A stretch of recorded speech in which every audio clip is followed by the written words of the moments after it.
예, 감사합니다. 또 우리는 교회입니다. 인사까지 해주셔가지고 남의 교회 와가지고 또 우리는 교회 이름을 들으니까 기분이 나쁘지 않습니다. 저 사진도 10년 만에 보는 사진인데요. 예, 어디서 저 사진을 구하셨는지 달라 그러면은 더 좋은 사진도 많이 있는데 비슷한가요? 예, 10년 전 사진입니다. 예. 너무 반갑고 샘물교회야 대한민국에 참 모범이 되는 교회로 알고 있습니다. 제가 여기 10년 동안 목사하기 전에 교수 생활했거든요. 그때 이 동백 처음에 도로 생길 때 이 길 엄청 왔다 갔다 했고요.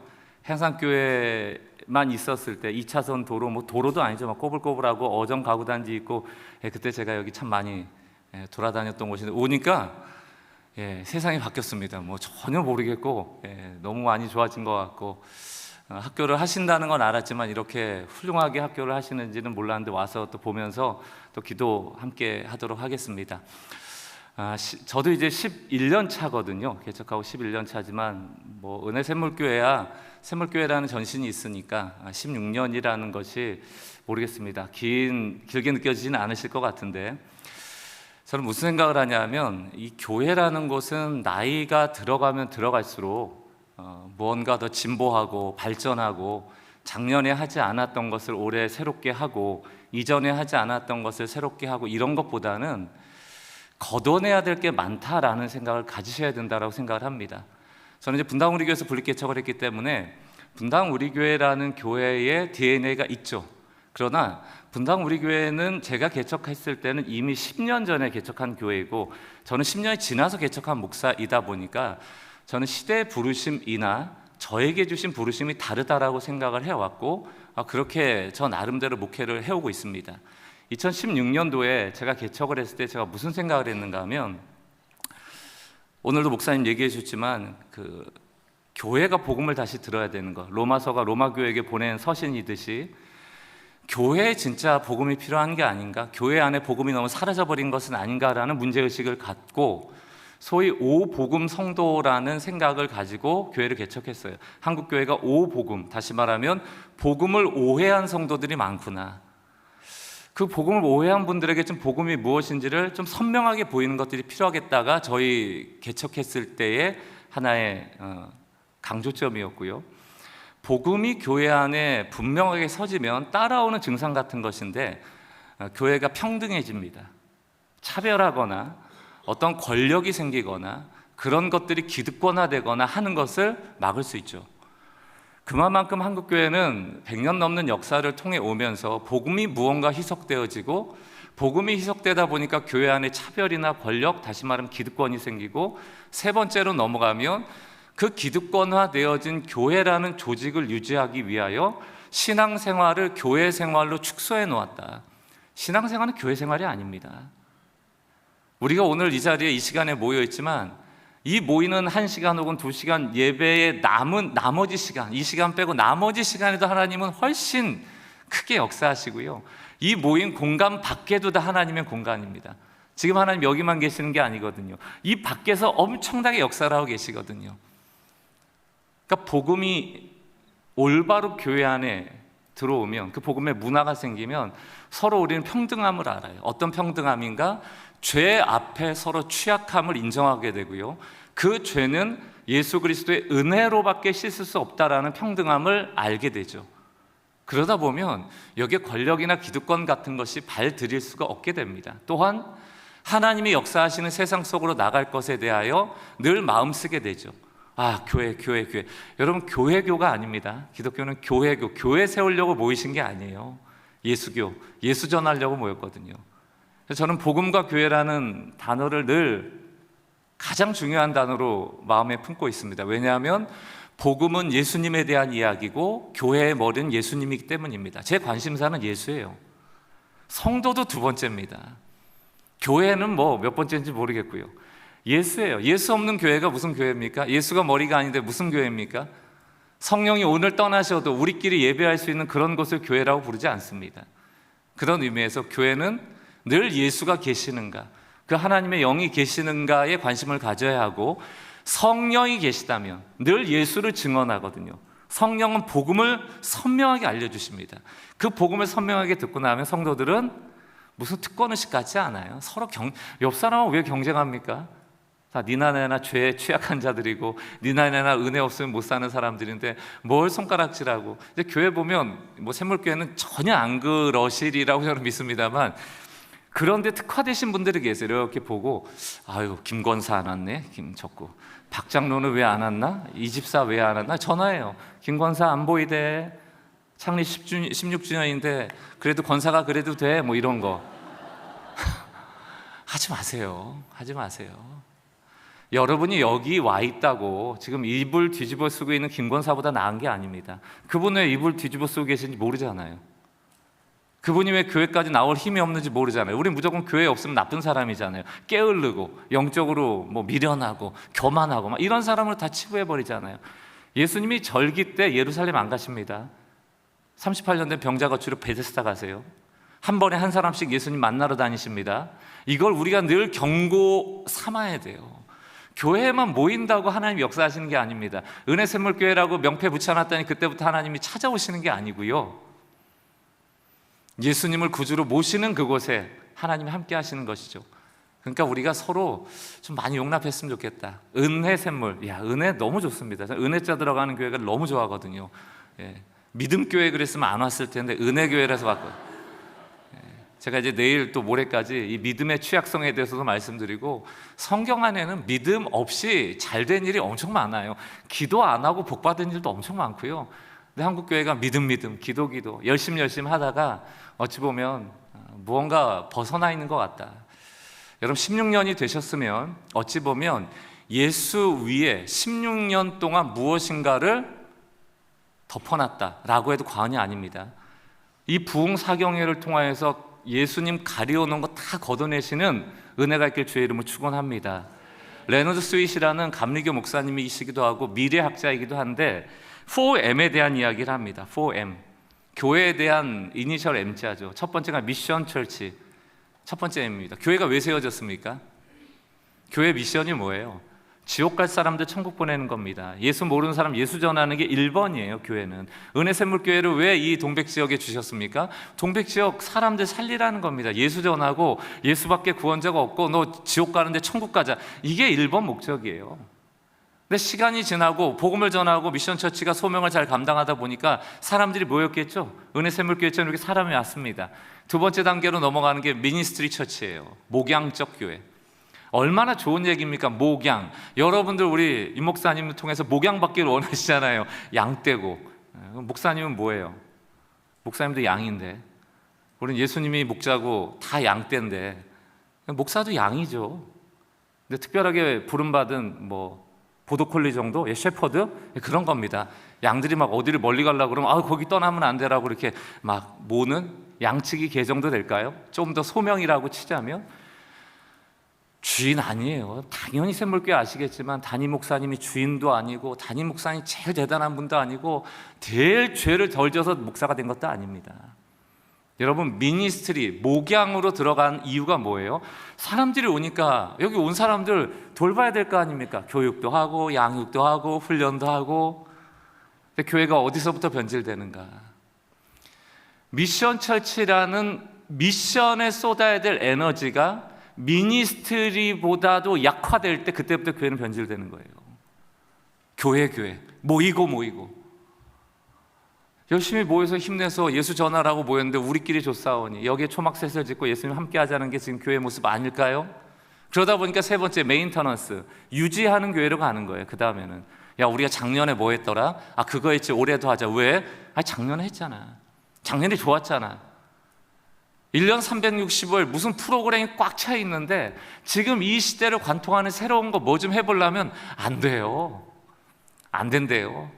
샘물교회 성가대에 있는지 모르겠지만 성가대 한 1년 해체합시다. 안 된대요. 교회 큰일 나요. 토사구펜, 목사님 필요할 때는 나 써먹다가 이제 버리는 거예요. 뭐 이런 거. 예수님 그만 쓰시겠다면 버리는 거지. 그러면 뭐 계속 해야 됩니까? 예수님이 뭐라고 그랬습니까? 토기장에는 무슨 권한이 있습니까? 금그릇, 은그릇, 질그릇 다 있지만 천하게도 쓸 권한이 토기장에 있는 거지 그릇이 저는 쓰임 받을래 아니에요. 우리가 할 것은 그냥 깨끗한 그릇, 쓰임에 합당한 깨끗한 그릇. 주인께서 쓰시겠다면 천하게 쓰이는 데서 쓰임 받아야 되고, 그만하라면 멈출 줄 알아야 되고, 가기 싫어도 가라면 가는 겁니다. 근데 메인터넌스라는 게 뭐예요? 이미 기득권화 됐다는 얘기예요. 교회는 이것 없으면 안 돼요. 이건 꼭 있어야 됩니다. 이건 법입니다. 여러분, 점검하셔야 돼요.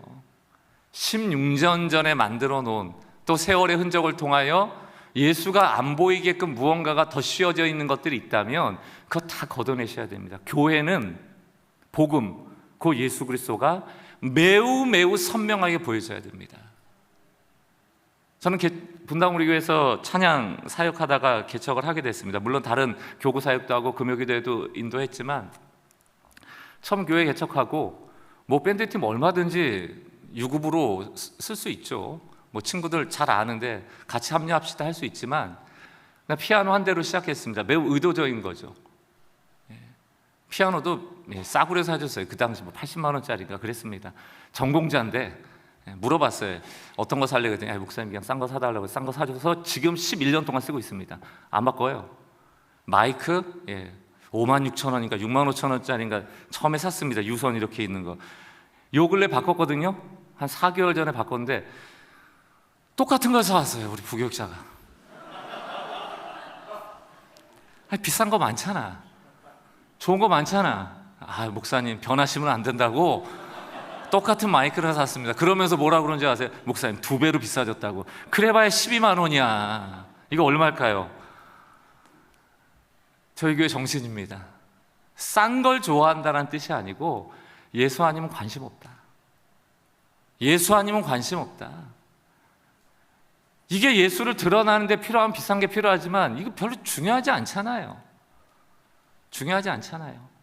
10년 되는 그때 저희 교회도 성도님들이 이렇게 더 찾아오시고 하다 보니까 제 마음에도 무슨 마음이 드냐면, 이제 10년 지나고 나서 조금 이것도 해보고 저것도 해보고, 좀 성도님들 오셨는데 목양, 미니스트리적으로 좀 불편한 게 많을 텐데, 여기서 뭐 하고 싶은 것도 많을 텐데 이것도 하고 저것도 해볼까 했는데, 교육자 회의 시간에 이제 저희 교육자들은 저랑 10년 동안 다 같이 온 친구들이거든요. 11분이 계시는데 그 중에 한 분이 대놓고 얘기를 하시더라고요. 목사님, 그 딴짓 하지 말고 10년 해왔던 대로 하시라고. 제가 망치로 맞은 듯한 충격을 가지고 그 다음 주에 바로 선포를 했습니다. 성도들에게. 저희 교회는 발전하고 진보하고 이전에 안 했던 걸 하고 뭐 새로운 걸 넣고가 아니고 지금 10년 온 그 길 그대로 오겠습니다. 은혜가 예수께로부터 오고 오직 하나님이 다스리시며 우리가 세상 속에서 하나님의 백성으로 살아가는 여기에만 중요성을 가지고, 때로는 필요하다면 교회 좀 덜 모이고 교회 에너지 좀 덜 쓰고 미션, 이 소명이 좀 더 에너지 쓰이는 것에 애를 쓰는 그런 교회 됩시다 하고, 올해도 작년하고 똑같이 오고 있습니다. 지금 무슨 말씀을 드리려고 하는가? 예수가 잘 보이세요? 은혜샘물교회 예수로 충분합니까? 복음으로 충분합니까? 이 교회가? 아니면 예수만큼이나 복음만큼이나 더 중요한 것들이 많아져서 결정할 때마다 그 중요한 게 마음에 쓰이는 그런 교회는 아니십니까? 요 근래 읽었던 책 안에 보니까 코코넛 아시잖아요. 야자열매 같이 코코넛 이렇게 그 물을 이렇게 따르면요 공기랑 만나면 분홍색으로 바뀐답니다. 원래 코코넛 그 음료는 약간 핑크빛이 돈대요. 근데 희한하게 이제 사 먹는 코코넛 음료수라는 건 다 하얀 거예요. 투명한 거예요. 왜 그럴까요? 우리는 투명해야지 깨끗하다고 생각하니까 화학적인 약을 넣은 거거든요. 그러면서 그 책에서 과연 우리는 무엇을 먹고 있는가, 우리의 몸에 무엇을 넣고 있는가, 이런 질문을 던지는 겁니다. 투명해야 되니까, 깨끗해야 되니까 코코넛 이외의 것을 화학적으로 첨가해서 하얗게 만들었다는 얘기입니다. 교회 마찬가지예요.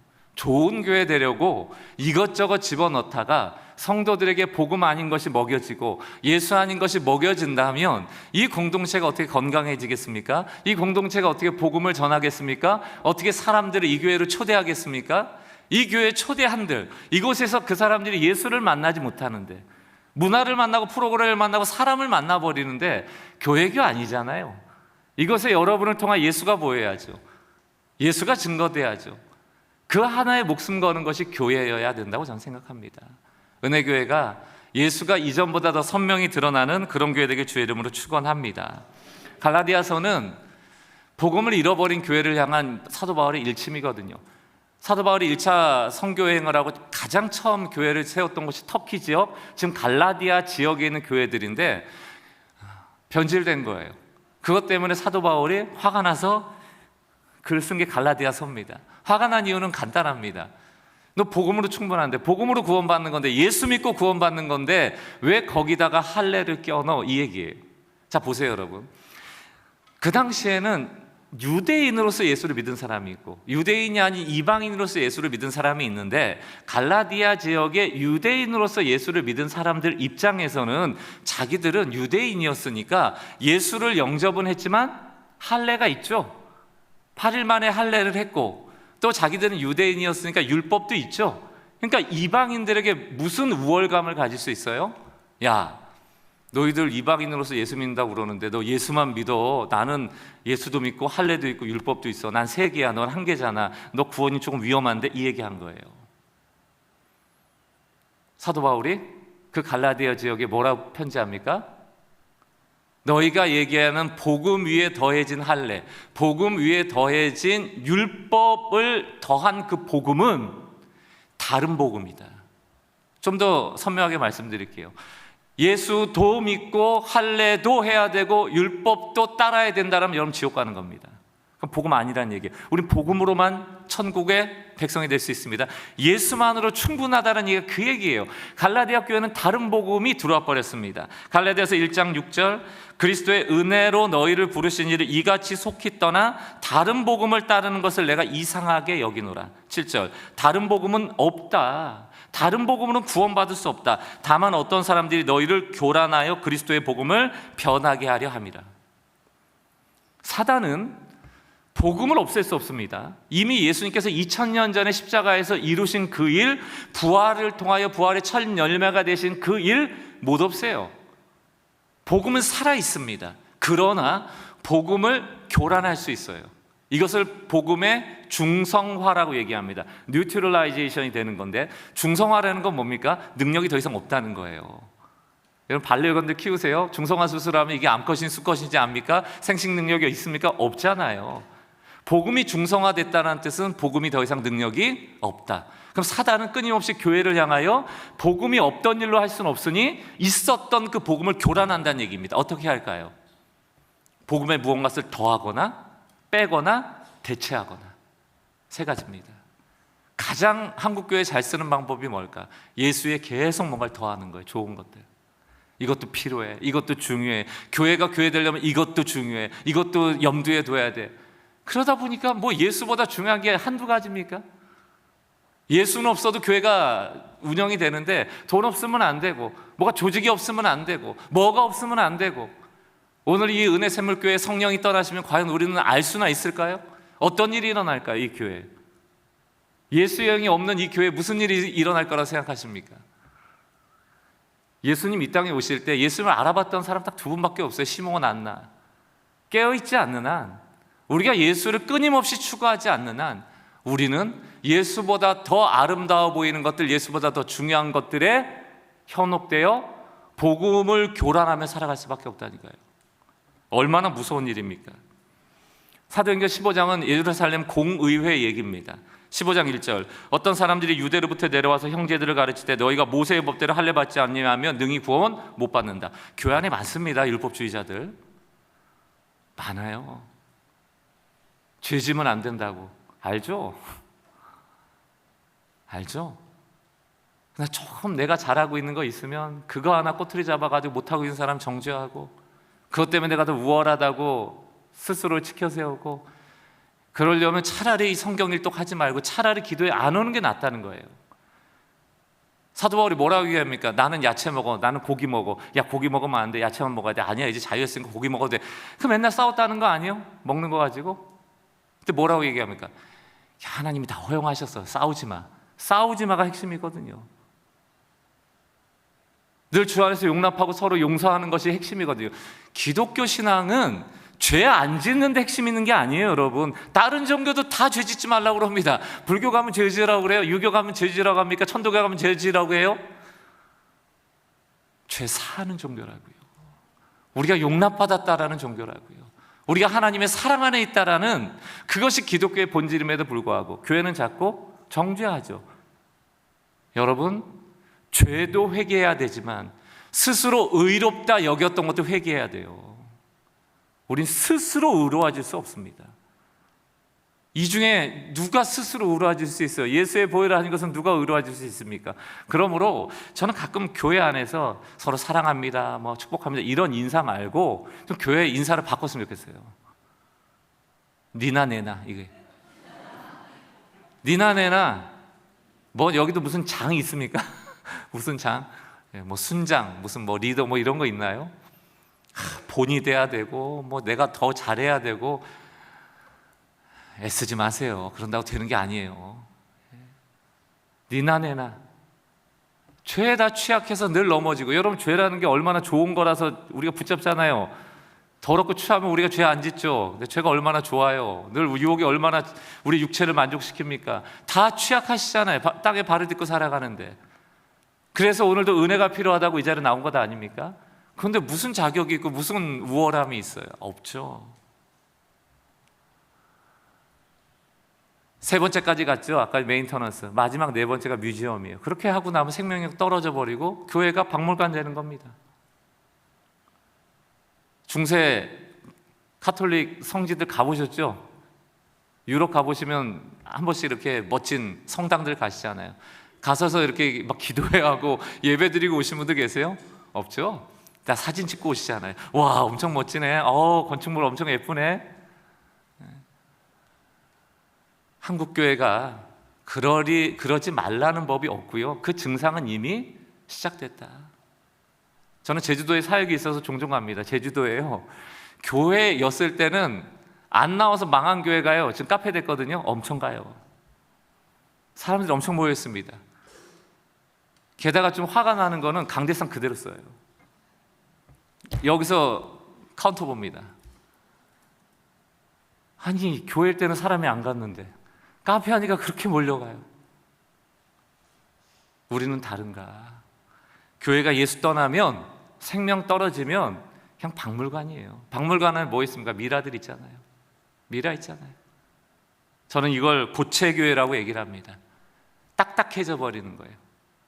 다시 말랑말랑해지려면 예수의 영이 있어야 되고 성령의 바람을 불어주셔야 된다. 저는 요즘 돛담배 교회를 묵상을 많이 하거든요. 모터보트는 뭐 해야 됩니까? 기름 넣어야 되죠. 여러분, 헌금해가지고 기름 사가지고 기름 넣고, 또 누가 운전해가야 되죠. 속조도 내가 다 제한하고 갈 것도 내가 다 하고 가야 되잖아요. 돛담배, 세일보트는 어때요? 돛 달면 되죠. 성령께서 불어주는 바람에 따라서 돛을 맞춰서 있으면 성령이 끌려가는 거예요. 그런 교회 한번 돼보고 싶지 않습니까? 성령이 정말 운행하셔서 이 은혜샘물교회에게 바라시는 바를 영적으로 예민하여서 한번 주의 영광을 위하여 그쪽으로 가보자 할 수 있는 그런 교회 될 수 있었으면 좋겠습니다. 그거야말로 하나님이 이끄시는 공동체 아니겠습니까? 그 예루살렘 공의회의 마지막 결론은 사도행전 15장 11절입니다. 그러나 우리는 그들이 우리와 동일하게 주 예수의 은혜로 구원받는 줄을 믿노라 하니라. 아멘. 신앙은 다다익선이 아닙니다. 교회 안에 많으면 많아질수록 예수를 가리울 위험이 커진다. 그러므로 신앙은 다다익악으로 믿으시고, 여러분들 예수를 빛내는데 최선을 다하는 교회가 되셔야 돼요. 이것이 과연 예수님이 기뻐하시는 일인가? 이게 매우 복음적인 일인가? 이것이 미션을 감당하는 일인가에만 신경 쓰시면 돼요. 찬양팀도 똑같습니다. 제가 요 근래 희한한 경험을 하는데요, 저희 교회는 성가대가 없거든요. 성가대 세미나를 해달라고 저를 초대했어요. 없애라는 얘기인가? 죄송합니다만 저는 독립교단이기 때문에 장로님들도 계시긴 계시지만 신무 장로님은 안 계시거든요. 근데 최근에 또 대구 중노회 장로님들이 장로님 수련한다고 저를 또 불렀어요. 참, 가서 할 얘기가 뭐가 있습니까? 똑같아요. 왜 있어야 되는가? 찬양대가 왜 있어야 되는가? 우리를 위해 있어야 되는가? 찬양팀이 왜 존재해야 되는가? 중보기도팀 왜 존재해야 되는가? 그것도 있었네요. 중보기도팀. 저희는 중보기도팀이 없거든요. 그래서 중보기도팀 세미나를 해달래요. 지금 가서 세 군데 다 하고 왔는데 모르겠습니다. 전화를 한번 해봐야 돼요. 성가대가 없어졌는지, 장로님들이 해체되셨는지, 중보기도팀이 없어졌는지 모르겠습니다. 저희 교회도 중보기도팀이 처음에 생길 뻔했어요. 뻔했습니다. 몇 분이 모이셔가지고 목사님 영적 전쟁 치르시는데 설교할 때 기도해야 된다고. 그 희한해요. 그럴 것 같으면 1부 때부터 나와야 되는데 1부 예배는 또 안 해줘요. 2부 때만 모인대요. 11시부터 기도를 하시겠다네요. 근데 저희는 공간이 작기 때문에 그 공간을 쉬어야 되거든요. 근데 그 공간이 원래 새가족부가 쓰던 공간인데 11시부터 11시 40분까지, 그것도 이상하죠? 계속 설교하고 있는데 이제 끝나는 거예요, 기도가. 그래서 40분에 방을 빼주기로 했는데 한 2주째인가 3주째인가 하다가 중보기도 팀에서 방을 안 빼준 거예요. 이제 새가족부는 준비해야 되는데, 그러니까 기도하는데 똑똑똑 집사님, 권사님 이제 기도 이제 끝내시고 했더니만 이 권사님, 중보기도 하시는 분들이 버럭 화를 내면서 감히 목사님을 위해서 기도하고 있는데, 이제 그만두라고 그랬어요. 다 해체시켰습니다. 그런 사람들은 무슨 중보기도 팀이에요. 여러분 나르시시지 마세요. 제가 봤을 때 중보기도 팀 안에는 은혜생물교회도 중보기도 팀 있습니까? 잘 들으세요. 나르시스트 되지 않기 위해서 참 애쓰셔야 됩니다. 제가 만난 좀 이렇게 안 좋은 기억의 중보기도자들은 늘 그런 얘기를 많이 해요. 아유 집사님 제가 요즘 이렇게 뭐 일이 하나가 잘 풀려서 이렇게 됐어요라고 하면 그 중보기도 팀에서 뭐라고 합니까? 내가 기도했잖아. 그게 나르시즘이에요. 중보기도 팀 안에는 꼭 이런 사람들이 많이 가 있어요. 나는 내 기도쯤은 충분히 하고 널 위해서도 기도해 줄게. 내가 너보다 뛰어나거든, 내가 너보다 우월하거든, 나중에 나 기도 응답받으면 나도 인정해 줘. 이런 거 그거 왜 하냐고요. 예수님이 그거 기뻐하십니까? 게다가 중보자는 예수님인데 왜 중보자의 역할을 하세요? 중보 기도라는 말도 이상하지 않아요? 서로를 위하여 기도하는 거죠. 그러니까 교회는요, 완장 채우는 거 다 없애셔야 돼요. 완장 주면 누구도 성령 충만할 수 없습니다. 인간 충만해지고요, 뭐 악령 충만까지는 모르겠지만 내 본성과 본능이 다 나온다니까요. 이 교회는 장로님들 안 그러시겠지만 저는 목사님들 만나면 너무 많이 들어요. 목사님 장로 세우지 마세요. 저한테 늘 하는 얘기입니다. 너무 좋은 분인 줄 알았는데 뒤통수 맞았다 이거예요. 다 그런 건 아니에요. 목사한테 뒤통수 받죠. 뭐 목사도 다 믿었는데 목사는 뭐 뒤통수 안 칩니까? 다 우리 인간은 믿으면 안 돼요. 믿음의 존재는 예수밖에 없다. 우리는 다 용납받아야 될 존재지 뭘 믿습니까? 어쨌든 이게 기득권이라는 게 예수보다 높아져 있고요, 예수보다 더 뛰어나고요, 그 결정은 예수의 결정보다 더 좋다라고 하면 그 어떻게 교회가 예수의 교회라고 말할 수 있습니까? 이스라엘 백성이 하나님께 심판받고 바벨론에 무너진 이유도 하나님 버렸기 때문이 아니에요. 자꾸 겸하여 섬겨서 그래요. 바알도 섬기고 아세라도 섬기고 하나님도 섬기고. 하나님한테 뭐라고 그래요? 하나님, 버린 건 아니잖아요. 교회 오면 하나님 1등인데 밖에 나가면 돈이 1등인데, 그래서 밖에 나가서 돈이 1등일 때도 저는 하나님을 버린 건 아닙니다. 그래도 하나님이 2등은 돼요. 하나님 이것도 제법 높은 등수입니다. 늘 이렇게 설득하면서 은근히 우상숭배를 즐기며 살아가고 있거든요. 우상숭배는 하나님 버리는 게 아닙니다. 하나님 딱 두 번째 놓는 거거든요. 이 중에 절에 가실 분 아무도 안 계세요. 우상숭배는 그렇게 녹록한 게 아니에요. 내가 진짜 좋아하는 것들이기 때문에 내 안에 숨어 있거든요. 인정욕구라든가 탐욕이라든가 편안하고 싶은 욕구라든가, 특히 인정욕구. 교회 안에 이게 너무 많아요. 세상에서 너무 인정을 못 받으니까. 교회 안에서 얼마나 인정받기 쉬워. 열심히만 하면 되잖아. 열심히 찬양하고 열심히 기도하고 열심히 예배하고 열심히 봉사하고 열심히 헌금하면 다 박수 쳐주잖아요. 조나단 에드워드가 그래서 그런 얘기를 합니다. 열심만큼 그리스도인에게 부패하기 쉬운 것은 없다. 열심히 사라진다는 뜻이 아니고요, 열심인 사람들은 진짜 자기가 주를 향한 열심인지 보지 않는다는 얘기예요. 열심히만 하면 되지 자기의 동기를 살피지 않는다는 얘기입니다. 종말로 가면요, 성도 여러분, 어떤 현상이 앞으로 나타날 건가? 진짜 신앙과 가짜 신앙이 확 나뉘어질 겁니다. 교회도 두 가지로 딱 나눠질 겁니다. 예수만 바라보는 교회가 있고 예수의 무언가를 덧입혀놓은 교회가 있을 겁니다. 은혜샘물교회는 진짜 교회 되시고요, 진짜 성도 되시고요, 예수님이 내 삶의 1순위로 와 있는 성도들 되시길 주의 이름으로 축원합니다. 제가 복음에 대한 이야기를 이제 오늘 내일 또 3일간에 걸쳐서 할 텐데, 이 복음이 교회 안에 딱 무장되기 위해서 가장 첫 번째로 좀 전제가 돼야 될 것이 있다면 그것은 하나님이 사랑이시라는 거예요. 이게 교회의 문화가 돼야 됩니다. 하나님의 사랑이시다. 그러니까 하나님이 사랑이 많으시다, 하나님이 사랑이 풍요로우시다라는 정도가 아니고 그분은 그분 존재 자체가 사랑이시다.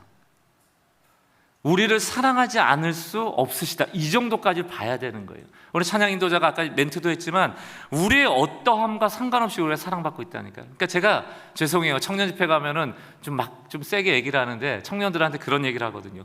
제일 멍청한 신앙인들이 누군지 아냐고, 제일 바보 같은 신앙이 누군지 아냐고.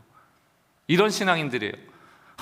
뭐 대학 생활하고 캠퍼스 생활하고 혹은 직장 생활하다 보니까 죄를 져, 유혹에 넘어갔어. 그럼 혼자 생각하는 거예요. 나 교회 다니는데 이러면 안 되는데, 내가 그리스도인인데 이러면 안 되는데, 내가 지난주까지 헌신한다고 그랬는데, 내가 주일날 눈물 흘리면서 그랬는데, 내가 이래서는 안 됐었는데, 하나님 저는 더 이상 교회 다닐 자격이 없어요. 전 예수님께 사랑받을 자격이 없어요. 전 떠납니다. 제일 바보죠. 제일 멍청하죠. 내가 나된 것이 나에게 있질 않아요. 그러니까 제발 이 안에도 오늘 하나님께 사랑받을 수 있을까 의문부호를 달지 마십시오. 내가 오늘 이러이러한 일이 있었는데 감히 내가 하나님 앞에 기도할 수 있을까? 사랑받을 수 있을까? 하나님 나를 주목하고 계실까? 그게 다 사단이 주는 거짓말들이라고요. 언제부터 우리가 자격을 가지고 하나님께 사랑받았습니까? 이 자격과 조건이 교회 안에 들어오니까 우등과 열등이 나눠지는 거예요. 그러니까 자꾸 손가락질하고 정죄하고, 교회는 정죄하지 않고 용서하는 곳임에도 불구하고 정죄가 난무하잖아요. 한국교회 안에 파벌이 난무하고 나뉘어지고 나만 옳다 하고. 저 예수의 영이 없는 결과라 생각합니다. 예수의 영이 있다면 절대로 그럴 수가 없어요. 내가 은혜를 안다면 절대로 그럴 수 없습니다. 하나님 사랑이시거든요. 누가복음 7장 말씀 나중에 한번 39절에서 50절까지 보십시오. 바리새인 시몬이 예수님을 초대하지 않습니까? 식사 같이 합시다. 아마 바리새인은 최선을 다해서 율법을 지키는 사람이니까 예수님을 독대해도 될 만큼 자격을 갖췄다 여겼을 수 있을 겁니다. 그때 자격을 갖추지 못한 불청객이 찾아오죠. 그게 한 여인입니다. 그 여인은 이미 그 동네에서는 죄인이라고 다 소문이 난 여인이에요. 아마도 창기였을 가능성이 클 겁니다. 누가 봐도 저 여인은 죄인이에요. 다 알아요. 근데 그 죄인이 바리새인의 집에 들어왔습니다. 얼마나 많은 사람들이 눈총을 줬을까요? 얼마나 따가운 시선이 있었을까요? 근데 그 여인은 예수님이 식사하고 있는, 그때는 비스듬히 이렇게 식사하는 게 문화니까 발 쪽으로 가서 비싼 향유 옥합을 깨서 향유를 붓고 머리카락으로 그 발을 씻으며 눈물을 흘리죠. 한마디도 하지 않습니다. 하지만 가장 비싼 향유를 깨뜨리고 그 발에 붓고 씻으며 눈물 흘리는 그 모든 행위에서 그 여인은 스스로가 죄인임을 알고 은혜가 필요하다라는 고백을 하고 있는 것이죠. 그때 이 광경을 보던 바리새인 시몬이 두 사람에 대하여 정죄를 합니다. 첫 번째는 여인이죠. 저 여인은 죄인인데, 다시 말하면 나처럼 율법을 지키지 않아. 저는 몸을 팔면서 살아. 성도 여러분, 유대인이 남자 아들이나 남자인 남편이 없잖아요. 그럼 여인 혼자 살아갈 길이 창기하는 것밖에 없습니다. 그러니까 왜 성경에 창기들이 나오는가? 생존이에요. 그럼 그때 돌탕 맞아 죽을 뻔한 그 몸을 팔았던 여인, 예수님께서 죄 없는 자가 돌을 쳐라 하는 그 여인, 나도 너를 정죄하지 않겠다는 그 여인, 앞으로 뭐 먹고 삽니까? 새 삶을 살았을까요? 달라졌을까요? 어떻게 먹고 살죠? 우리는 실존을 잘 깊이 생각하지 않아요. 그냥 겉으로 드러난 죄를 정죄하기만 쉽습니다. 특히 나도 함께하는 죄는 정죄 안 해요. 내가 잘하고 있는 것만 남을 정죄합니다. 예를 들어 내가 성경을 일독을 해, 안 하는 사람만 정죄하는 거예요. 내가 새벽 기도를 나와, 안 나온 사람은 정죄하는 거예요. 그렇게 나를 의롭게 여기는 겁니다. 그게 지옥 가는 거예요. 자기 의로는 지옥 간다니까요. 여러분 경고를 들으셔야 됩니다. 하나님이 사랑이시라는 뜻은 어떤 죄인도 용납하신다는 뜻이에요.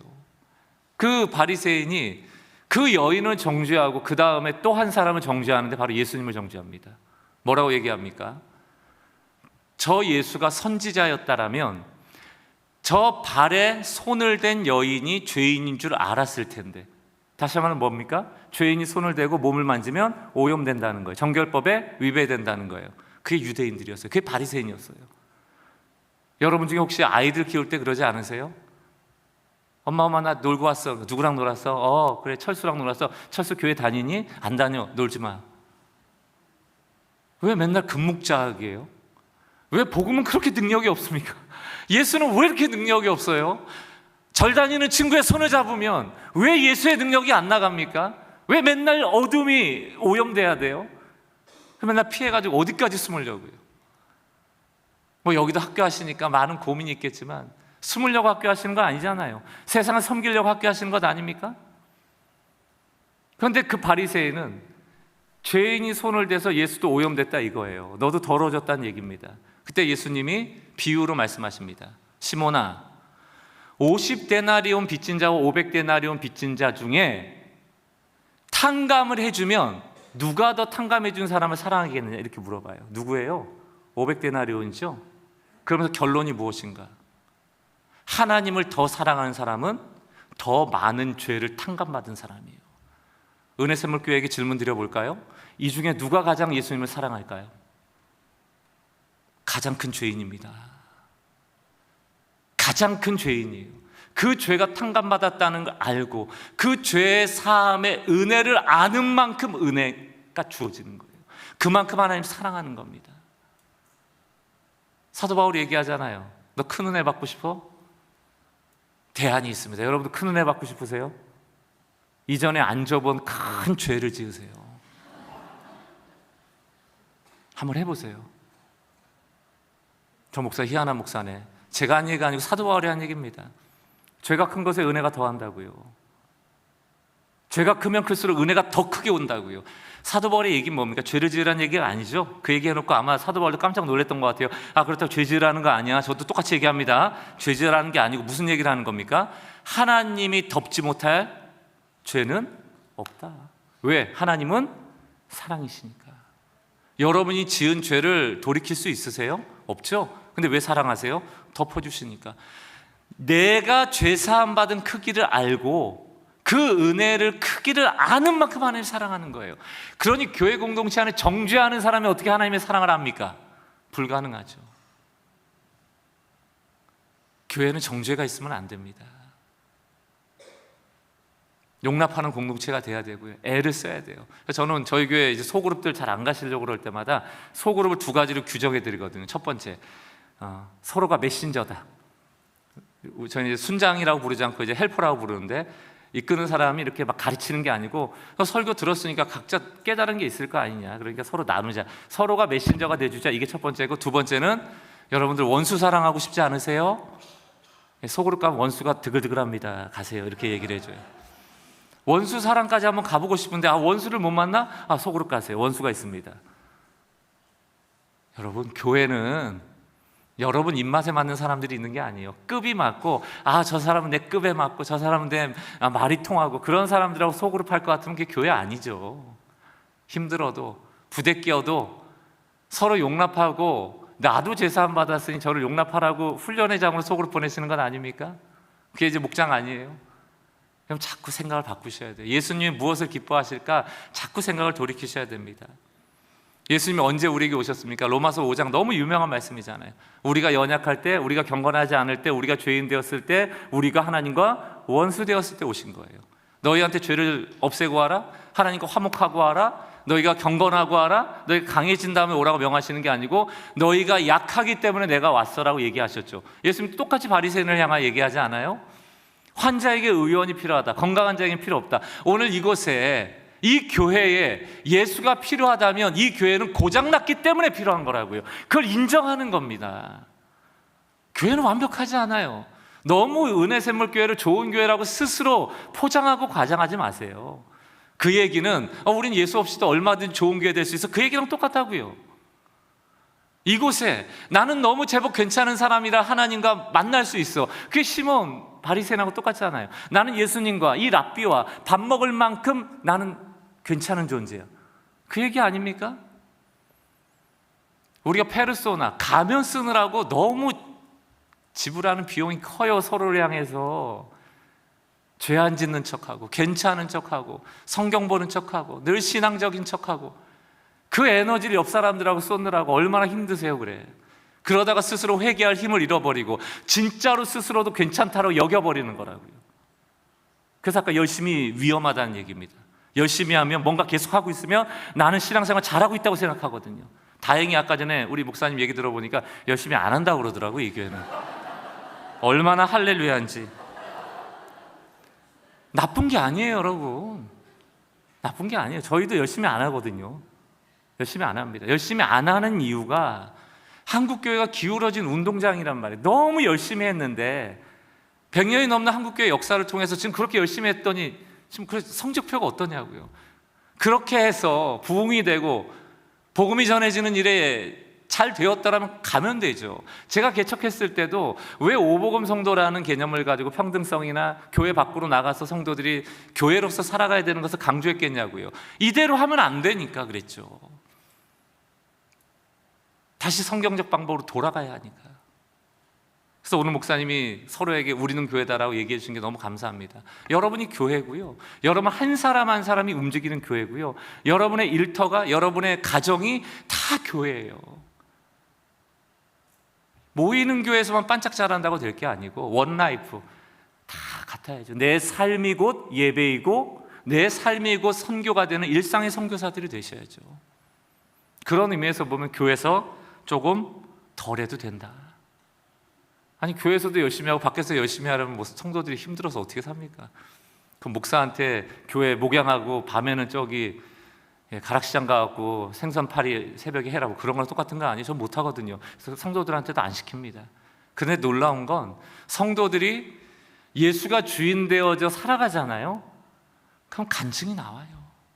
가정에서 남편의 언어가 바뀌고 아내의 태도가 바뀌고 직장에서 부하 직원에 대한 태도가 바뀌고 교사들이 학생에 대한 태도가 바뀌고 요 근래 만난 성도님은 그 미션 스쿨인데 거기도 역사가 오래되다 보니까 미션 스쿨의 미션이 자꾸 사라지고 있잖아요. 그래서 본인도 예수 믿는데 주저주저 했다는 거예요. 근데 이번 학기에는 자기가 마음을 먹었대. 아니 용기를 주시더래 하나님이. 그래서 한 명 한 명 학생 그 신방이 아니 뭡니까 이렇게 그거 면담할 때 갑자기 그 마음을 주시더래요. 학생을 위해서 기도하라고. 학생한테 내가 널 위해서 기도해도 되겠니? 제가 선생님 해주세요. 그래서 기도했대요. 이런 게 성령이 하시는 일이에요. 이런 게 성령이 하시는 일이에요. 이 교회에 보이지 않는 하나님을 섬기는 일들이 여러분 일상에서 많아지길 주의 이름으로 축원합니다. 그래서 교회는 유명한 사람 너무 많으면 안 되고 돈 많은 사람 많으면 안 돼요. 전 그렇게 생각합니다. 뭐 모르겠습니다만 저희 교회 성도님 중에는 이 헌금을 보면 헌금을 많이 안 해요. 그래서 제가 주일날 얘기를 했어요. 이대로만 하셔라. 더 낼 필요도 없고 유명한데 유명한 척을 안 하는 건지 모르겠지만 유명한 척 할 필요도 없고 유명한지 알고 싶지도 않고 그렇습니다. 왜 그럴까요? 하나님은 강한 자가 있잖아요. 절대 안 쓰세요. 강한 교회가 되잖아요. 절대 안 쓰십니다. 우리가 착각하는 거예요. 좋은 교회 되고 괜찮은 교회 되고 유명한 사람 많은 교회 되고 돈 많은 교회 되면 하나님 쓰실 것 같다라는 게 그게 한국 교회가 잘못 걸어온 흔적이란 말입니다. 은혜샘물교회는 당연히 거기서 벗어나려고 애를 쓴다고 저는 믿습니다만 교회가 권력 맛보고 힘 보고 하면 힘만 보면 예수 안 보죠. 예수를 왜 의지합니까? 제가 요즘 사사기를 강의하고 있습니다. 사사들 첫 번째 사사 잘 기억 못 하실 겁니다. 우리는 사사 기억하는 게 삼손 기억할 거예요. 왜 힘이 세잖아요. 그런 거라니까요. 우리는 늘 우리의 구원자를 영웅으로 생각을 해요. 그러니까 교회 안에서도 어려운 일이 있으면 영웅을 찾아요. 그 사람 있으면 좋을 텐데, 그 사람이 해결하면 좋을 텐데. 그러니까 예수 안 찾죠. 기도 안 하죠. 그 사람이 나타나면 될 거니까. 돈 가지고 해결하면 될 거니까. 돈 없어서 예수를 찾는 게 낫죠.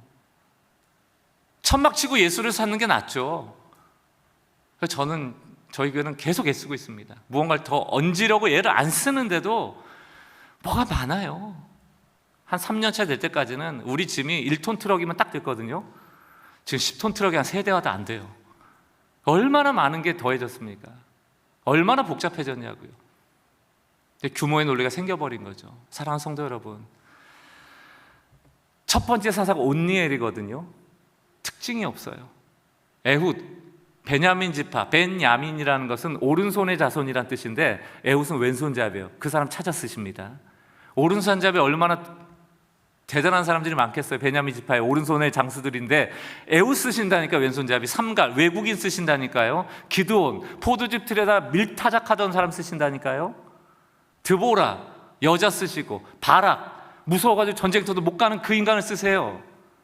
다윗 말째입니다. 여기 첫째들 성경에 첫째가 쓰임받지 못해요. 여러분들이 그 틀을 깨시면 좋을 텐데 왜 그럴까요? 왜 모세가 짱짱한 40살 때는 못 쓰다가 80살 때 쓰임받을까요? 왜 아브라함은 가족이 없는데, 그 고대 사회는 가족이 힘인데 왜 굳이 가족 많은 가정을 쓰지 않고 하나님은 아브라함 쓰실까요? 또 찾아보세요. 사울, 왜 예수 믿는 사람 죽이러 가는 사람 씁니까? 거기서 모세는 말도 못해요. 그러니까 하나님, 너 말 못하는구나, 딴 사람 쓰자. 아론이 말잖아요. 아론 쓰시면 되잖아요. 굳이 아론 안 쓰신다니까요. 옆에 대리인으로 두시고 모세 쓰신다니까. 귀엽고 모세 쓰신다니까요.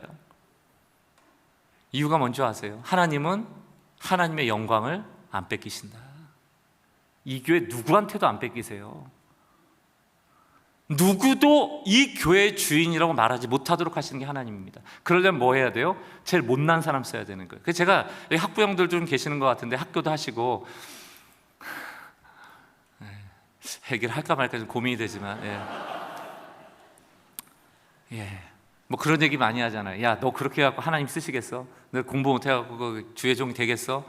너 그따위로 살아가지고 하나님 기뻐하시고 막 이런 얘기 많이 하잖아요. 성경 보면 하나님 그따위를 쓰세요.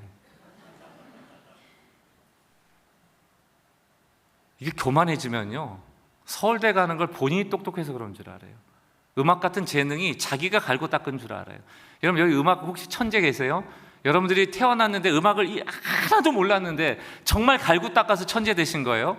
하나님 다 주신 거 가지고 하는 거예요. 저도 두 아들 키웁니다만 딱 보니까 공부머리가 있는 애가 있고 없는 애가 있어요. 공부머리 없는 애들은 자유롭게 두세요. 여러분 제발 부탁합니다. 전 첫째 애가 공부머리가 있어요. 그런데 안 해요. 둘째는 공부머리가 없어요. 열심히 해요. 그래서 제가 하는 일은 늘 말리는 일입니다. 넌 그렇게 안 해도 돼. 하나님 넌 따로 쓰시겠지. 넌 또 잘하는 게 있잖아. 노래 잘하잖아. 노래로 쓰시면 되지. 부모의 역할은 다 공부 잘하게 만드는 게 아닙니다. 한국교회가 자꾸 이렇게 능력주의가 판을 치는데, 그러니까 자꾸 이상한 기도회가 많아지잖아요. 뭐 어머니 기도회, 뭐 수능 기도회. 어머니 기도회 있나요 혹시? 어머니 기도회. 왜? 남편은 버린 거예요 여러분들. 난 남편을 위해서는 절대로 기도하지 않겠습니다 선언하는 거예요. 여성 기도회 그랬으면 참 좋았을 텐데, 어머니 기도회는 자녀만을 위해서 기도하겠다는 거 아닙니까? 수능 기도회는 또 뭐예요? 하나님이 절대로 들어줄 수 없는 기도회가 수능 기도회다. 기도 제목이 똑같은데 모두에게 줘야 돼. 다 1등인데 100명이 어떻게 다 1등이 합니까? 그러니까 올해는 수능 기도회 하실 거면 자녀 성적표를 가져서 1등 부모부터 이렇게 앉히세요. 이렇게 저기 500등 부모 앉히고 해서, 기도 1등 부모는 하나님 제 아들이 1등인데 2등 하지 않게 해주세요. 2등 부모는 제 아들이 2등 하는데 3등 안 하게 해주세요. 3등 부모는 제 딸이 3등인데 4등. 이렇게 기도해야지 맞죠? 그래야 하나님 응답을 하시죠. 왜 우리가 다 1등을 바랍니까? 그게 능력주의죠. 저는 정말 믿거든요. 우리 아이들이 하나님 만나면 인생 바뀐다고 저는 믿습니다. 그래서 공부에 그렇게 크게 신경을 안 써요. 좀 여러분들 자녀 안 왔나요? 자녀가 있네. 여기 애가 있어갖고. 저는 초등학교 5학년 때부터 저희 아들한테 게이밍 의자부터 200만 원짜리 게임, 아이패드, 유튜브 다 허용했습니다. 지금 고3입니다. 게임 안 합니다. 여러분, 그 게임기가 문제가 아니에요. 유튜브가 문제가 아니고 여러분이 자녀들과 얼마나 사랑의 관계를 맺고 있는가가 중요합니다. 그걸 안 하니까 야, 너 주중에 30분만 오락하고 뭐 주말에는 특별히 서비스 해주는 것처럼 1시간 해라. 그러면서 엄마는 맨날 카톡 보고 있고, 애들이 힘이 없으니까 엄마 못 때리지, 힘이 있었으면 애가 엄마를 때렸겠지. 카톡 그만 보라고, 쇼핑 그만하라고, 쿠팡 그만 들어가라고, 넷플릭스 그만 보라고. 우리는 그만큼 대단해서 그거 하고 애들은 멍청해서 그 통제가 안 돼서 그렇게 교육시키는 거예요? 알려주세요. 아빠가 왜 이걸 허용하는지, 너가 어떻게 하길 바라는지 아버지의 마음을 알려주세요. 그걸 못하면 페널티 주시고, 잘하면 격려하시고, 그렇게 자율적으로 얘를 주인 삼을 수 있도록 만들어 주셔야지 교육이 되는 거지. 이거 감춘다고 됩니까? 애들 다 보고 다녀요. 욕망을 키우시는 거라니까요. 이 얘기를 왜 하는가? 약해도 괜찮다가 성경이 하는 얘기입니다. 약해도 괜찮아. 기드온, 너가 무슨 므낫세 지파 작은 지파라도 상관없어. 포도주 팁에 밀을 까불러도 상관없어. 내가 반드시 너와 함께 할 거야. 그러므로 내가 큰 용사임으로 너가 큰 용사가 되는 거야. 너가 큰 용사가 아니고, 여러분의 자녀가 대단해서가 아니고, 하나님이 함께하는 자녀는 용사라니까요. 하나님이 함께 하시는가, 그가 하나님을 인격적으로 만났는가의 문제입니다. 근데 자꾸 우리는 자녀들도 우리의 소유처럼 여기잖아요. 내 생각처럼 키우길 바라잖아요. 5학년 때 게임기를 사주라는 게 아닙니다. 교육 철학은 다 각자 있으시겠죠. 그러나 하나님은 우리가 약할 때 쓰시는 분이라는 걸 꼭 기억하셔야 돼요. 여기 자녀가 꼴뚱하는 부모님들 실망할 게 하나도 없어요. 걔를 주목해야 된다니까, 이 교회가. 그 아이를 보셔야 된다니까. 그래야지, 와, 진짜 하나님 계시네, 제가 이렇게 바뀌었다고? 그게 제 얘기예요. 공부도 못하던 인간이 교수까지 됐잖아요. 목사 돼갖고 마이크로 여러분들한테 설교하고 지금 다 듣고 계시잖아요. 제 간증을 하려면 하루도 모자랄 겁니다. 신명기 7장 6절 7절 보십시오. 너는 여호와 내 하나님의 성민이라. 내 하나님 여호와께서 지상 만민 중에서 너를 자기 기업으로 택하셨는데 왜 택했습니까? 여호와께서 너희를 기뻐하시고 너희를 택하시면 너희가 다른 민족보다 수요가 많기 때문이 아니라 오히려 너희가 모든 민족 중에 가장 적다. 힘이 필요했으면 애굽을 선택했겠죠. 블레셋을 쓰시겠죠. 왜 이스라엘입니까? 약하기 때문이에요. 약한 자들은 하나님이 쓰실 때 오롯이 영광을 하나님께 돌립니다. 오늘 읽었던 본문이 고린도전서 1장 26절 29절. 이게 이제 신약판이죠. 형제들아 너희를 부르시는 보라. 여기 계신 분들, 여러분들이 하나님 선택한 거 아니잖아요. 여러분들이 문제 있을 때 교회를 선택한 게 아니잖아요. 하나님의 부르신 거, 하나님의 택하심으로 이 자리에 앉아 있는 것 아닙니까? 왜 부르셨는가 이유가 나와요. 육체를 따라 지혜로운 자가, 멍청하다는 얘기예요. 다 기분 나쁠 게 하나도 없어요. 우린 내버려 두면 하나님 못 찾아요. 하나님을 알지도 깨닫지도 볼 수도 없어요. 다 지옥 가는 거예요. 그만큼 멍청한 겁니다. 영적인 눈이 없어요.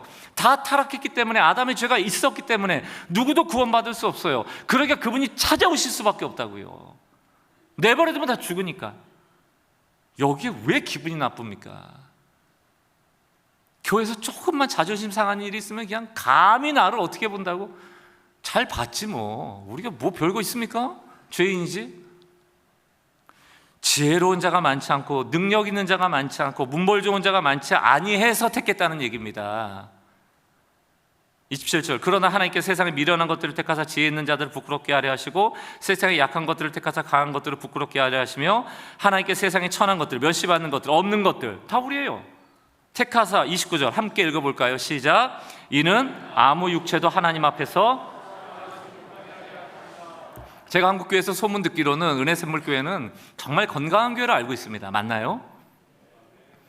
정말 건강하다면 이 교회 안에 자랑이 없어야 된다. 복음의 반대말은 자랑입니다. 복음은 늘 하나님을 자랑해요. 그 복음이 사라지면 늘 내 자랑합니다. 우리는 숨겨진 우상이 많거든요. 자기를 드러내고자 하는 욕망이 많거든요. 은연중에 하거든요. 그런 게 성도들 안에 들어와 버리면 그게 교회 공동체가 복음을 교란하는 데 쓰여지는 거예요. 제가 성경을 아무리 읽어도 그냥 하나님이 우리를 사랑하시는 이유는 그냥 없어요. 죄인인데도 사랑하시고 의롭지도 않은데도 믿음 하나 보시고 의롭다 하시고. 여러분, 믿음으로 의롭다는 그 믿음이 뭐 대단한 믿음입니까? 믿음으로 구원을 받았다 할 때 믿음이라는 것은 행위로서 구원 얻을 수 없음에 대한 상징적 용어로 보시면 돼요. 행위로서는 못 얻는데 뭘 주신 거예요? 믿음이라는 방법을 주신 거라고요. 믿음이라는 거 이거예요. 그냥 은혜 받으려고 손 내미는 거 정도? 개혁주의자였던 칼빈 같은 사람은 전적인 은혜, 모든 구원은 전적인 은혜에 있다. 믿음도 여러분들이 혹시라도 1%라도 믿음 강조해서 그래도 내가 손 내밀었으니까 됐잖아. 그 내가 교회 왔으니까 됐잖아. 이런 소리 못하게 하려고 100% 은혜다. 이 얘기를 좋아했단 말이에요. 제가 이 6월절 설교할 때 가끔 그런 분이 있더라고요. 밑에 댓글을 다셨던데, 문설주에다가 어린 양의 피를 발랐더니 죽음의 사자가 뛰어넘어갔다나 했더니만 밑에다가 그래도 피는 발랐잖아요. 안 발랐으면 구원 없잖아요. 이런 얘기 하시더라고요. 참, 네 잘났다네 그랬어요. 그게 우리의 마음이에요. 그냥 이 구원에 내가 뭔가 역할을 하고, 교회 안에 내가 뭔가 역할을 하고. 솔로몬이 태어날 때 바세바랑 동침해서 낳은 게 솔로몬 아닙니까? 그 뭐 자랑스러운 아들이 아니잖아요. 다윗의 장수였던 우리야, 가장 어려운 전장에다 뛰어들게 해서 사실 죽인 거 아닙니까, 다윗이? 그래놓고 그 우리아의 아내 바세바 데려온 거 아니에요? 그때 많은 사람들 박수 쳤단 말이에요. 와, 저 다윗 너무 선한 왕이다. 자기의 장수 그 아내를 책임져 줬으니까. 근데 나쁜 놈이었죠. 그렇게 태어난 게 솔로몬입니다. 근데 갑자기 솔로몬이 태어날 때 나단 선지자를 통해서 하나님이 음성을 주세요. 그 이름을 여디디아라라. 그 뜻이 뭔지 아십니까? 내가 그를 사랑함이라. 이유가 있어요? 왜 솔로몬을 사랑하세요, 하나님이? 태어나자마자? 우리가 사랑받는 데는 우리에게 이유가 있질 않아요. 우리는 사랑받으려고 예배하고, 사랑받으려고 기도하고, 사랑받으려고 헌신하는 게 아니고 이미 너무 사랑을 받고 있어서 감사하게 하는 거예요. 낙심하신 분들, 고난 가운데 있는 분들, 아, 나는 사랑받지 못하는가? 그렇지 않습니다. 여러분 인생에 항상 하나님은 사랑이심으로를 앞에 넣으세요. 하나님은 나를 사랑하시기 때문에 고난이 있다. 나에게 이런 길을 주셨다. 이런 자녀를 주셨다. 하나님은 사랑이시기 때문에 앞에 다 넣으셔야 돼요. 그럼 신앙이 바뀌어집니다. 근데 자꾸 고난당할 때마다 하나님이 없나 하시는 분들이 있잖아요. 저는 여러분들에게 축복하고 싶습니다. 복음이 늘 우리에게 위로하는 것은 괜찮지 않아도 괜찮다는 거예요. 한번 따라해 보겠습니다. 괜찮지 않아도 괜찮아. 옆분들에게도 좀 인사하겠습니다. 괜찮지 않아도 괜찮습니다. 사실 뭐 니나 내나예요. 뭐 이 얘기만 하고 좀 말씀을 정리하려고 하는데, 저희는 이제 성탄절에 주일학교 다 뭐 이렇게 공연 같은 거 하잖아요. 근데 특히 이제 유치부는 연습을 하지 말라고 그럽니다. 10년 동안 연습을 해본 적이 없어요. 늘 두세 곡 정도 곡을 주고 그냥 들려주고 그 주에 온 애도 다 올려보내거든요. 그러면 어떻겠어요? 재밌겠죠? 뭐 마이크에 막 하는 애도 있고, 뭐 우는 애도 있고, 뭐 좋다 그러고 엄마 부르는 애도 있고, 스피커에도 막 기대고, 막 난리가 납니다. 그럼 앞에 이제 선생님 보고 진땀을 좀 빼줘. 여기 보고 막 하고 막 율동하면 따라하고 막 한 6, 7분 지나가잖아요. 두세 곡 하면은 너무 재밌어요. 얘네들 공연 보러 오셨어요? 아니잖아요. 우리가 이 아이들 보고 기도해주고 다음 세대라고 축복해주러 보낸 거잖아요. 만약에 그렇게 예배가 끝난 다음에 어떤 권사님이 저 찾아오셔서 목욕실에 똑똑해서, 목사님 오늘 예배 너무 실망이에요. 유치부 특히 화음 하나도 안 맞고 율동 하나도 안 맞고, 이게 뭡니까? 교회가 최고의 하나님께 최선을 다해서 해야지. 애들이 이게 뭐 장난하는 겁니까? 교회에서? 미안합니다. 그럼 정신병자죠. 그 복음이 없는 거예요. 여러분, 그렇게 뛰노는 게 아름답지 않아요? 복음은 불완전한데 아름답게 보는 거거든요. 그게 아가서입니다. 솔로몬이 술람미 여인이라고 새까맣게 포도원지기를 하느라 타버린 여인을 사랑한대요. 이유가 안 나와요. 도대체 이유를 모르겠어요. 한 나라의 왕이, 가장 이스라엘에 부강했던 나라의 왕이 왜 하필이면 이 여자일까? 그게 복음이에요. 왜 여러분일까? 왜 나일까? 이유가 없어요. 그렇다면 우리의 반응은 하나입니다. 고맙습니다. 나 같은 죄인을 살려주셔서 고맙고, 나 같은 인간을 사용해 주셔서 고맙고, 나 같은 인간한테 이런 자녀를 주셔서 고맙고, 이런 배우자를 주셔서 고맙고, 이런 교회를 주셔서 고맙지. 우리가 말할 게 뭐가 있습니까? 너는 거무나 아름답다. 이게 아가서의 주제입니다. 너는 불완전하나 난 너를 아름답게 본다. 이게 하나님께서 우리에게 주신 메시지예요. 제발 완전해지고 완벽해지려고 너무 몸부림치지 마세요. 있는 모습 그대로 나가시면 돼요. 그렇다고 해서 우리가 칭의의 근거에서 구원만 받았으니까 됐다라는 얘기가 아닙니다. 그러나 칭의, 우리를 의롭게 하신 그 은혜를 알 때 비로소 이 은혜가 우리를 양육한다. 이게 디도서 아닙니까? 성화의 길도 이 칭의가 기반이 되는 거예요. 나 혼자 스스로 착한 사람 되는 게 아니란 얘기입니다. 그러면 저는 오늘 이 16주년을 맞이해서 왜 이 16년 동안 애씀과 힘듦과 또 관계의 어려움과 또 낙심이 없었겠습니까? 또 교회 안에 크고 작은 일들이 왜 없었겠어요? 이 16년을 통하여서 우리가 부흥 사경회를 한다? 그렇다면 다시금 혹시라도 굳어지는 교회, 고체교회로 가고 있는데, 혹은 소명을 잃어버린 교회로 가고 있는데 우리가 다시금 복음을 붙잡고 예수가 주인 되어야 되는 교회가 되겠다라고 생각하신다면, 그렇다면 이 교회 안에 하나님의 사랑이 넘쳐 흐를 수 있도록 여러분 한 사람 한 사람이 하나님의 사랑의 대행자들 되주세요. 그리고 옆 사람들에게 정죄하지 말고 서로 괜찮지 않아도 괜찮다라고 격려하고 위로하는 공동체로 다시금 세워질 수 있게 주의 이름으로 축원합니다. 여러분들이 가서 하는 그 말 한마디 섬김이 예수가 드러나는 작은 예수로서의 섬김과 언어가 되기를 주의 이름으로 축원합니다. 은혜 없으면 우리 못 삽니다. 다 은혜로 살아가면 우리가 믿고 함께 찬양하고 기도할 텐데요. 하나님의 부르심이라는 찬양입니다. 제가 언젠가 우리 어떤 목사님이 설교할 때 좀 충격적으로 들었던 설교가 있었어요. 이런 내용이었습니다. 하나님께서는 우리에게 우리 일평생을 걸쳐 결코 미안하다라는 말씀을 하지 않으실 것이다. 여러분한테 미안하다 얘기 안 하실 거예요. 지금 어려움 당하시는 분 계세요? 만약에 여러분들한테 오늘 이 밤에 하나님 찾아오셔서, 야 김권사 미안해, 내가 그때 잠깐 졸았어. 김집사, 그 왼쪽으로 갔어야 되는데, 그때 내가 깜빡했나 봐, 오른쪽으로 가라고 그랬네, 너 힘들지, 미안해. 끔찍하지 않아요? 우리 하나님 완전하시다.